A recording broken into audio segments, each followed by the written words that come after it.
Hello students, welcome to from the basics YouTube channel. मैं हूं औरूप और आप लोग देख रहे हैं थर्मोडायनेमिक्स सीरीज़ इन हिंदी। तो आज हम लोग डिस्कस करेंगे कुछ इम्पोर्टेंट फैक्टर्स के बारे में, जैसे कि इंडिकेटर डायग्राम क्या होता है एंड स्टेट्स के बारे में डिस्कस करेंगे, वर्क डन के बारे में डिस्कस करेंगे and also slope of indicator diagram के बारे में भी डिस्कस करेंगे। चलिए वीडियो को स्टार्ट करते हैं। तो बेसिकली इंडिकेटर डायग्राम होता क्या है, जैसे कि कोई भी स्टेट को अगर हम लोगों को इंडिकेट करना है, कोई भी स्टेट को, तो उसको हम दो तरीके से इन थर्मोडायनेमिक्स उसको इंडिकेट कर सकते हैं। फर्स्ट वन जिसका नाम है पीवी इंडिकेटर डायग्राम। ठीक है, हम यहाँ पे स्टार्ट करते हैं पीवी इंडिकेटर डायग्राम से, पीवी इंडिकेटर डायग्राम से। तो इंडिकेटर डायग्राम जनरली दो टाइप का होता है, एक है पीवी इंडिकेटर डायग्राम, दूसरा है टीएस इंडिकेटर डायग्राम, टीएस। लेकिन ये सिलेबस में नहीं है। टीएस मतलब क्या है, टेम्परेचर, एंड एस मतलब एंट्रोपी। ठीक है, एस मतलब एंट्रोपी। तो क्योंकि एंट्रोपी तुम्हारे सिलेबस में फिजिक्स में एटलीस्ट नहीं है, केमिस्ट्री का तो मेरे को इतना पता नहीं, हो सकता है होगा थोड़ा बहुत डिस्कशन। तो टीएस इंडिकेटर डायग्राम भी है, पीवी इंडिकेटर डायग्राम भी है। तो इसमें हम बेसिकली स्लोप को के बारे में ज़्यादातर डिस्कस करेंगे, स्लोप के बारे में, एंड उसके बाद वर्क डन पे हम धीरे धीरे आगे बढ़ेंगे। तो पीवी इंडिकेटर डायग्राम जो है वो क्या है, वो एक कुछ नहीं, जस्ट कुछ स्टेट्स को इंडिकेट करते हैं। ठीक है, कुछ सर्टेन स्टेट को पीवी ग्राफ पे इंडिकेट किया जाता है।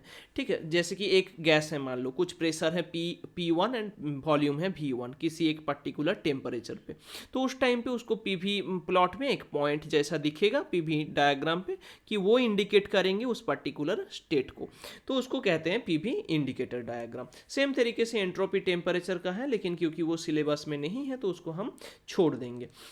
तो पीवी इंडिकेटर डायग्राम को समझने से पहले हम लोगों को उसका स्लोप के बारे में समझना होगा।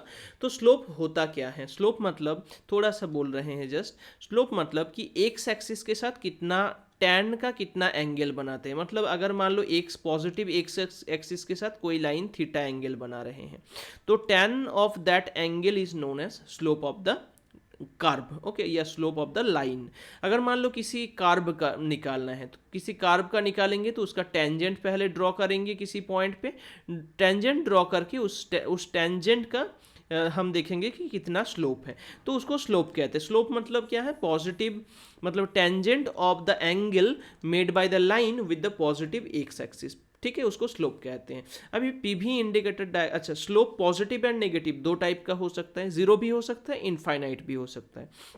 उस चीज़ को थोड़ा क्लैरिफाई करते हैं। देखो, जैसे कि मान लो ये एक्स है, अभी एक लाइन अगर मैं ऐसे खींचा, ठीक है, ऐसे खींचा तो क्या होगा, ये जो है ये कभी एक्स एक्सिस को काट नहीं करेंगे क्योंकि पैरेलल लाइन है। तो क्योंकि एक्स एक्सिस को काट कभी नहीं करेंगे, दोनों पैरेलल एक्सिस है, तो दोनों के बीच में एंगल कितना आ जाएगा, 0 डिग्री। तो टैन थीटा, ये टैन 0 डिग्री का वैल्यू क्या हो जाएगा, 0 हो जाएगा। टैन 0 डिग्री का वैल्यू क्या होगा, 0 हो जाएगा। तो इसका स्लोप क्या है, इसका स्लोप हो जाएगा सिंपली 0। ठीक है, और अगर मान लो हम ऐसे ड्रॉ कर रहे हैं, इसको लाइन को ऐसे ड्रॉ किए हैं, तो ये बेसिकली कितना एंगल बना रहे हैं, with positive x axis 90 degree angle कर रहे हैं। तो क्योंकि 90 डिग्री एंगल इसमें बना रहे हैं, और tan 90 का वैल्यू तुम लोगों को पता ही होगा कि इसका वैल्यू इनफाइनाइट होता है ना, टेंस टू देना पड़ेगा, इक्वल टू नहीं होगा, टेंस टू इनफाइनाइट। ठीक है, तो tan 90 का वैल्यू इनफाइनाइट होता है, तो इसका स्लोप इनफाइनाइट है। नेक्स्ट क्या होगा, नेक्स्ट अगर मान लो पॉजिटिव और नेगेटिव कैसे बनता है, तो अगर मान लो ये 90 से छोटा अगर है, ये 90 था, 90 से अगर छोटा है, तो टैन थीटा का वैल्यू पॉजिटिव कहाँ पे होता है, तो टैन थीटा का वैल्यू 0 से 90 के बीच में इसका वैल्यू पॉजिटिव होता है, 0 से 90 के बीच में उसका वैल्यू पॉजिटिव होता है। ठीक है, और अगर मान लो 90 से बड़ा हो गया, मतलब इधर गया, तो उस टाइम पे 90 से बड़ा हो गया तो वो सेकेंड क्वाड्रेंट पे चला जाएगा, वो लाइन जो है सेकेंड क्वाड्रेंट की ओर मूव करेंगे, तो इसलिए क्या हो जाएगा, उसका वैल्यू नेगेटिव आ जाएगा। ठीक है, तो 90 से छोटा एंगल को हम पॉजिटिव स्लोप बोलेंगे, और 90 से बड़ा वाला एंगल को हम नेगेटिव स्लोप बोलेंगे। ठीक है, अभी स्लोप हम देखेंगे कहाँ पे, डिफरेंट डिफरेंट प्रोसेस में। ठीक है, हम देखो प्रोसेस को हम अभी तक डिस्कस नहीं किए हैं बेसिकली। ठीक है, प्रोसेस कितना टाइप का होता है, इन थर्मोडाइनमिकल प्रोसेसेस जो होता है ना, वो 4 टाइप का होता है। क्या क्या प्रोसेसेस हैं, नंबर 1 जो है वो है आइसोथर्मल प्रोसेस, हम लिख देते हैं थर्मोडाइनमिकल प्रोसेसेस को। ठीक है, थर्मोडाइनमिकल प्रोसेस। क्योंकि अभी तक ये काम नहीं आया कहीं पे, इसलिए हम ज़्यादातर इसको यूज़ नहीं किए हैं। तो थर्मोडाइनमिकल प्रोसेस जो है वो किस टाइप का होता है, 4 टाइप का होता है। First one is isothermal. Isothermal isothermal क्या है, जहाँ पे टेम्परेचर जो है वो कांस्टेंट होता है। टेम्परेचर जो है वो कांस्टेंट होता है, मतलब कोई भी टेम्परेचर डिफरेंस नहीं होता है, उसको बोला जाता है आइसोथर्मल। सेकंड क्या है, एडियाबेटिक। सेकंड क्या है, एडियाबेटिक प्रोसेस। एडियाबेटिक प्रोसेस में क्या होता है, क्यू कांस्टेंट रहता है, मतलब कोई भी हीट ट्रांसफर नहीं होता है एडियाबेटिक प्रोसेस पे। सेकंड प्रोसेस, थर्ड प्रोसेस जो है उसको बोला जाता है आइसोबारिक प्रोसेस। क्या है, आइसोबारिक प्रोसेस। आइसोबारिक प्रोसेस में क्या होता है, प्रेशर कांस्टेंट होता है, ठीक है। तो delta P is equals to 0, कोई प्रेशर का वेरिएशन नहीं होता है, delta P equals to 0। Same fourth type का होता है isochoric process, CHORIC, isochoric process. तो आइसोकोरिक प्रोसेस में क्या होता है, वॉल्यूम कांस्टेंट होता है, ठीक है। वॉल्यूम कांस्टेंट मतलब डेल्टा भी 0 हो जाता है। तो ये 4 प्रोसेस हैं। अभी आइसोथर्म, थर्म मतलब टेम्परेचर, वो आइसो है, सेम है। आइसो बार, बार मतलब क्या है, प्रेशर है। बार किसका यूनिट है, प्रेशर का यूनिट। तो इसलिए तुम इस तरीके से याद रख सकते हो कि आइसो बार, बारिक मतलब प्रेशर कांस्टेंट होगा। आइसोथर्म, थर्मल मतलब टेम्परेचर कांस्टेंट होगा। आइसोकोरिक बाकी वॉल्यूम बचा हुआ है, वॉल्यूम। और एडियाबेटिक के बारे में मतलब थर्मल फिजिक्स से सुने आ रहे हो, उसमें कोई आई थिंक कुछ डाउट नहीं है। तो एडियाबेटिक तो ऑलवेज सबको याद है, डेल्टा क्यू इक्वल्स टू 0। तो ये 4 थर्मोडाइनमिकल प्रोसेस है।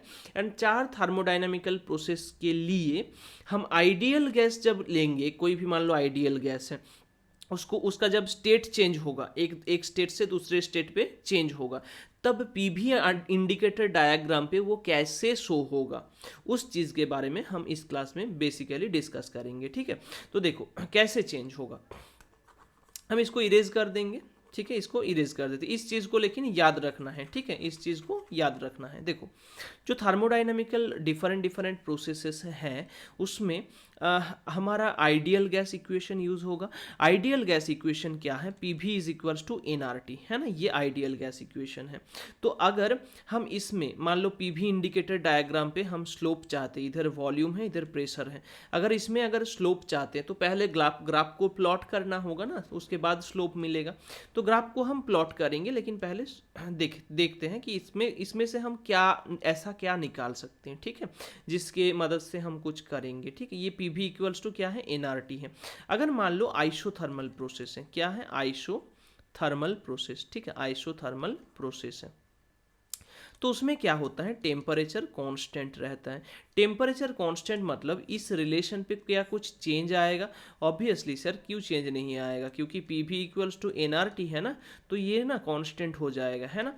तो पीवी इक्वल्स टू कांस्टेंट हो जाएगा। अगर पीवी इक्वल्स टू कांस्टेंट हो जाए तो इसका डिफरेंशिएशन 0 आना चाहिए, राइट। इस पूरा पीवी टर्म का, यहाँ पे प्रेशर वॉल्यूम तो कांस्टेंट नहीं है, वो वेरिएबल है, टेम्परेचर कांस्टेंट है, तो इसका डिफरेंशिएशन कर लीजिए सर। तो P into D we plus V into D P आ जाएगा 0। अभी इसमें हम लोगों को क्या चाहिए, पीवी ग्राफ का स्लोप चाहिए, है ना। जैसे कि मान लो एक्स वाई ग्राफ का स्लोप किसको बोलते हैं, dy dx को बोलते हैं। तो वाई एक्सिस को ऊपर लिखते हैं, एक्स एक्सिस को नीचे लिखते हैं, मतलब change in Y axis with respect to X axis, है ना। तो वाई का कितना वैरी हो रहा है, एक्स जैसे जैसे जैसे जैसे वैरी हो रहा है, उसके साथ साथ वाई का वेरिएशन को स्लोप बोलते हैं, d y d x. Same अगर मान लो इधर भी है इधर पी है, पी भी इंडिकेटेड डायग्राम पे, तो इसका स्लोप क्या होगा, simply d y d x लिख रहे थे, इसमें डी पी डी वी लिखेंगे। तो हम लोगों को डी पी डी वी निकालना होगा इसमें से। तो डी पी डी वी का वैल्यू कितना होगा, देखो, तो v d P is equals to minus p d v हो जाएगा, और क्रॉस मल्टीप्लाई करो तो d p by d v का वैल्यू आएगा माइनस पी बाई वी, ठीक है। तो ये जो d p by d v का वैल्यू हुआ, वो हम लोगों को अभी के लिए याद रखना है कि कितना मिला, d p by d v equals to minus p by v, किसके लिए, फॉर आइसोथर्मल प्रोसेस, ठीक है। तो ये क्या है, ये पीवी इंडिकेटर डायग्राम पे कहीं पे अगर आइसोथर्मली चेंज होता है कोई स्टेट, आइसोथर्मली अगर चेंज होता है तो उस ग्राफ का स्लोप है, और वो स्लोप नेगेटिव आया, देख लो वो स्लोप नेगेटिव आया। वो स्लोप नेगेटिव मतलब क्या है, जो टेंजेंट होगा या जो कार्व बनेगा उसका स्लोप नेगेटिव है, तो 90 डिग्री से ज़्यादा एंगल करना होगा with x axis, with positive x axis, right. तो आइसोथर्मल के लिए ये जो कंडीशन हम लोगों को मिला, डीपी डीवी का वैल्यू हम लोगों को मिला, कितना मिला वो, that is dp dv is equals to minus p by v. Next, for adiabatic process, adiabatic process में क्या होता है, तो इसमें डेल्टा क्यू जीरो हो जाता है, मतलब हीट ट्रांसफर नहीं होता है। लेकिन एक चीज देखो, एडियाबेटिक प्रोसेस में ना ideal gas equation PV equals to nRT तो फॉलो होता ही है, ये तो ऑलवेज होगा ही, क्योंकि ये गैस इक्वेशन है one and only for ideal gas. तो इसके साथ साथ एडियाबेटिक प्रोसेस में एक चीज कांस्टेंट होता है, जो कि क्या, that is p v to the power gamma is constant, ठीक है। ये होता है फॉर एडियाबेटिक प्रोसेस, ये देखा गया है फॉर आइडियल गैस, ठीक है। आइडियल गैस के लिए ये सुटेबल है फॉर एडियाबेटिक प्रोसेस। तो गामा क्या है, gamma is basically CP by CB, हम लास्ट क्लास में डिस्कस किए थे, उसको देख लेना थोड़ा सा, ratio of specific heat capacities at constant pressure and constant volume, ठीक है। तो ये कांस्टेंट अगर है, इसको हम यहाँ पे लिखते हैं, p v to the power gamma क्या मिला, कांस्टेंट मिला सर। इसको डिफरेंशिएशन कर दो तो जीरो आना चाहिए, तो P इंटू इसका डिफरेंशिएशन क्या होगा, गामा V, एक second, gamma into V to the power gamma minus one D we plus, अब V to the power gamma constant आएगा into D P is equals to zero, ठीक है। तो इसमें V to the power gamma को अगर cancel out कर देते हो या कॉमन ले लेते हो तो क्या आएगा, अंदर क्या आएगा, P gamma v to the power minus one D we plus d P is equals to zero, देखो ये आएगा ना। और v to the power minus one क्योंकि है उसको नीचे ला सकते हैं, तो p gamma by v d v is equals to minus d p लिख सकते हैं इससे, ठीक है, माइनस डी पी।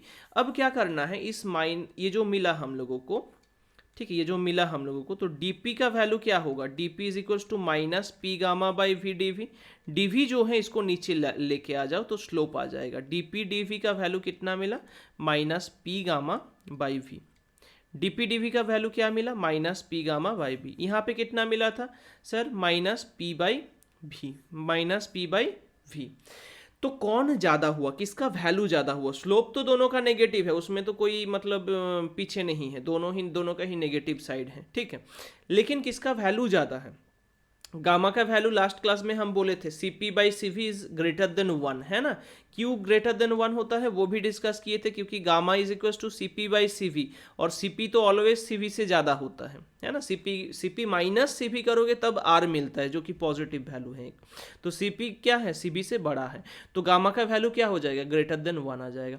तो ये जो dp dv जो रिलेशन है ना, जो minus p gamma by v मिला इसमें, वो वैल्यू मतलब उसका वैल्यू मान की बोल रहे हैं, मान की बात कर रहे हैं हम, उसका वैल्यू ज़्यादा है, ठीक है, मतलब उसका स्लोप ज़्यादा होगा। अभी स्लोप ज़्यादा होना मतलब क्या है, स्टिफनेस ज़्यादा है। मान लो एक चीज़ देखो, ये अगर मान लो एक लाइन है, ठीक है, ये हॉराइजेंटल है, ये मेरा हाथ हॉराइजेंटल है, ये एक लाइन है, तो इस पर अगर चढ़ना चाहते हैं कोई चीज़, ठीक है, ये मान लो इसमें चढ़ रहे हैं, और दूसरा ऐसा है इसमें चढ़ रहे, किसमें तकलीफ ज़्यादा होगी, ऑब्वियसली इसमें, क्योंकि इसका स्लोप जो है कम है, इसका स्लोप ज़्यादा है, तो जिसका ज़्यादा स्लोप होगा उसमें चढ़ने के लिए दिक्कत ज़्यादा होगी, ठीक है। स्लोप ज़्यादा मतलब क्या है, स्टिप ज़्यादा है, वो स्टिफनेस उसका ज़्यादा है, ठीक है। तो स्टिफनेस जितना ज़्यादा, जो ग्राफ जितना ज़्यादा स्टिप होगा उसका स्लोप उतना ज़्यादा होगा, ठीक है। ये तक इतना तक समझ गए हो। अभी देखो ये जो दो प्रोसेस हैं, दो प्रोसेस के लिए हमारा स्लोप मिल गया, ठीक है, हम इसको नोट करेंगे। बेसिकली 4 प्रोसेस टोटल था, 4 प्रोसेस में से 2 प्रोसेस का स्लोप हम लोगों को मिल गया। जैसे आइसोथर्म के लिए मिला, आइसोथर्मल के लिए, ठीक है, और ऑब्वियसली सारे कुछ आइडियल गैस के लिए, इसमें तो कुछ बोलने का ही नहीं है, ठीक है। आइसोथर्मल के लिए क्या मिला, dp dv का value is equals to minus p by v. इसके लिए क्या मिला, एडियाबेटिक के लिए, तो एडियाबेटिक प्रोसेस में क्या मिला, that is dp dv is equals to minus gamma p by v मिला। अगर मान लो आइसोथर्मल एडियाबेटिक हुआ, आइसोबारिक के लिए क्या होगा, प्रेशर कांस्टेंट है, प्रेशर तो कांस्टेंट है, रिलेशन ही, इसमें तो रिलेशन लिखने की ज़रूरत ही नहीं है, प्रेशर कांस्टेंट है, बारीक है ना, तो पीवी ग्राफ है उसमें आइसोबारिक आइसोकोरिक में कुछ करना नहीं है। देखो आइसोकोरिक में क्या होगा, आइसोकोरिक में तो हम बोल ही रहे हैं कि वॉल्यूम कांस्टेंट है, राइट। तो अब अगर इसका ग्राफ प्लॉट करेंगे, अगर मान लो इसका ग्राफ हम करेस्पॉन्डिंग ग्राफ प्लॉट करते हैं इसमें, तो कितना किसका स्लोप है उसके अकॉर्डिंग हम लोग ग्राफ प्लॉट करेंगे, ठीक है। जैसे मान लो पहले इसके लिए प्लॉट कर देते हैं, ठीक है। आइसोबारिक, आइसोबारिक मतलब क्या है, प्रेशर कांस्टेंट होगा, तो इधर मान लो, सॉरी इधर वॉल्यूम होता है, इधर वॉल्यूम होता है, इधर प्रेशर होता है।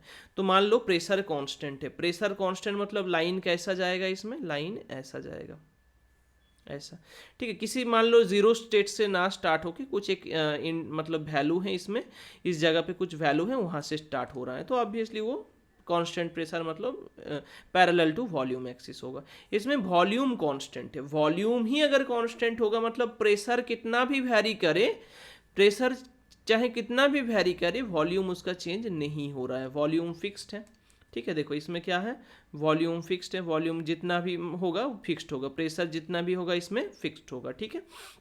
अब मेन मैटर आ जाता है आइसोथर्मल पे एंड एडियाबेटिक में, है ना, इसमें ज़्यादातर मुश्किल होता है।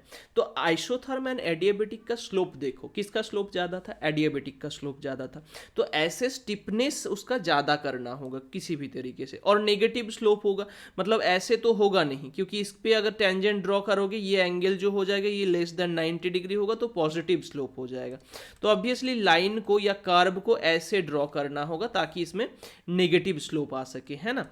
तो बेसिकली ऐसे ही अगर हम ग्राफ को ड्रॉ करें तो एक ग्राफ ऐसे ड्रॉ कर सकते हैं, दूसरा ग्राफ ऐसे ड्रॉ कर सकते हैं, क्योंकि पॉइंट मतलब इनिशियल पॉइंट तो सेम ही है। मान लो यहाँ से स्टार्ट किया, p i v i and t i, यहाँ से स्टार्ट किया तो वहाँ से जाएगा, अब धीरे धीरे स्टेट चेंज होते होते होते होते इंक्रीमेंट कुछ ना कुछ डिक्रीमेंट किसी किसी का होगा। तो जो स्लोप मिला बेसिकली आइसोथर्म के लिए ये मिला, ठीक है। ये वाला आइसो मतलब हम अगर नाम दे देते हैं, मान लो ये ओ है, ए बी सी डी, ठीक है। तो ओ ए किसके लिए था, ओ ए किसके लिए था, इसके लिए आइसोबारिक के लिए ये ओ ए है, ठीक है। आइसोकोरिक के लिए कौन सा था, ओ डी था सर। आइसोथर्म के लिए जहाँ पे स्लोप कम है, मतलब जहाँ पे चढ़ने के लिए कम मुश्किल की सामना करना पड़ेगा, तो ओ बी जो है वो आइसोथर्म है। और ओ सी क्या है, ओ सी पे स्लोप ज़्यादा है, तो यहाँ पे ओ सी जो है एडियाबेटिक हो जाएगा। ओ बी आइसोथर्म, ओ सी एडियाबेटिक, ओ ए आइसोबारिक, ओ डी आइसोकोरिक। बस ये जो है इतना तक ही हम लोग आज डिस्कस करेंगे सोचे थे, और आज का डिस्कशन आई होप कुछ डाउट नहीं है इसमें। हम नेक्स्ट क्लास में इसके रिलेटेड जो वर्क डन है वो निकालेंगे फॉर आइडियल गैसेस, ठीक है। तो इसमें देखे हो ऑलरेडी कि पीवी प्रोसेस जो है, मतलब पीवी इंडिकेटर डायग्राम क्या है, आइसोथर्म पे स्लोप क्या होता है, एडियाबेटिक में क्या स्लोप होता है, आइसोबारिक आइसोकोरिक, हर एक चीज़ को बहुत अच्छे तरीके से हम लोग समझाने की कोशिश किए हैं, ठीक है। कहीं पे फिर भी अगर डाउट रहा होगा तो कमेंट सेक्शन पे कमेंट करना, और ठीक है, बेल आइकन को प्रेस कर देना, इस चैनल को सब्सक्राइब करके, ताकि अपकमिंग जो वीडियोस है ना वो मतलब सबसे पहले तुम लोगों के पास नोटिफिकेशन पहुंच जाएगा, ठीक है। इस वीडियो को देखने के लिए थैंक यू। अगर कुछ इन्फॉर्मेशन, सच में कुछ इन्फॉर्मेटिव वीडियो था तो कमेंट सेक्शन पे कमेंट करना एंड थम्स अप कर देना, उसमें लाइक कर देना, ठीक है। Okay, thank you.